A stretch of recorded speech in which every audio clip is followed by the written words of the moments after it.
les derniers chalets des Chavants, la côte, et puis une courte montée en forêt, accueillie par les chants d'oiseaux. Un replat et toujours ce petit coup au cœur quand je découvre, au détour du chemin, la silhouette des premières bâtisses derrière le rideau d'arbres. Charousse. À l'aube de mes 20 ans, j'ai découvert les ouches et ton écrin de verdure. J'ai foulé l'herbe de ton alpage, émerveillé devant les vieilles fermes sorties d'un autre temps. J'y suis revenu chaque année, parfois le cœur en joie, parfois le cœur en peine, parfois accompagné par des amis de passage, souvent seul. Un havre de paix dominé par les monts et aiguilles qui se profilent au-dessus des cimes, des sapins et des mélèzes. Peu à peu, j'ai appris à les identifier. Les sommets me sont devenus familiers. Je me suis assise sur les vieilles pierres, changeant de chalet au gré des envies, et je rêvais. Je me laissais porter par le souffle du vent, la brise légère ou le silence.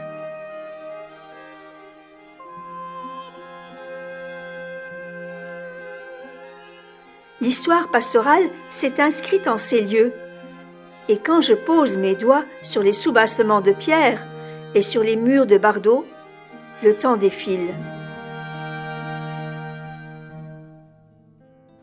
Autrefois, ici, c'était l'estive, la montagnette, la transition entre la vie au village de Vaudagne en contrebas et la montée aux alpages du col de Voze. Habitat rudimentaire, vie rudimentaire. Depuis le XVIIIe siècle, durant 200 ans, des familles y ont passé chaque été un mois ou deux entre hommes et bêtes. Cohabitation vitale, se partageant l'espace. L'outa, pièce à vivre pour les humains, avec sa boerne où fumaient les salaisons, sa hotte pyramidale traversant la grange au-dessus, et le pelle, pièce commune où dormait toute la famille, et à côté, l'écurie.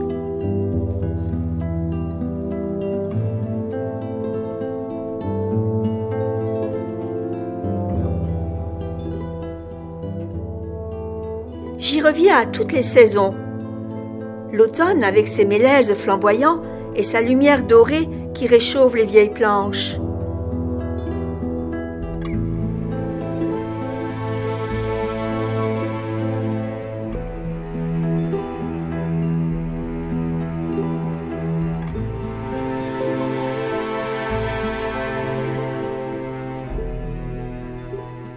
L'hiver, avec son manteau blanc qui épouse les formes des chalets, les emmitouflant.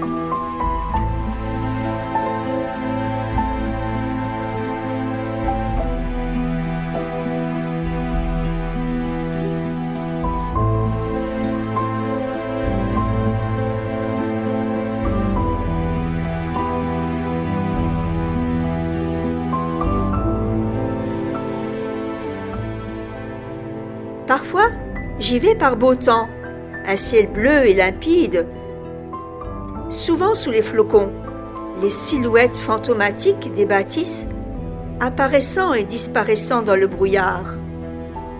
Un silence feutré.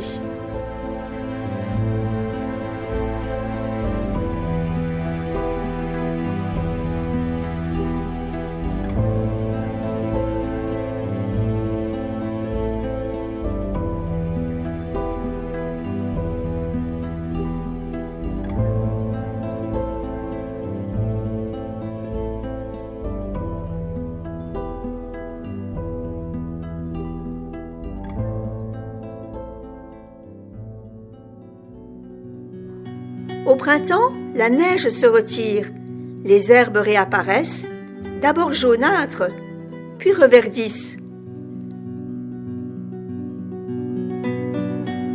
Première fleur, et l'été, de nouveau.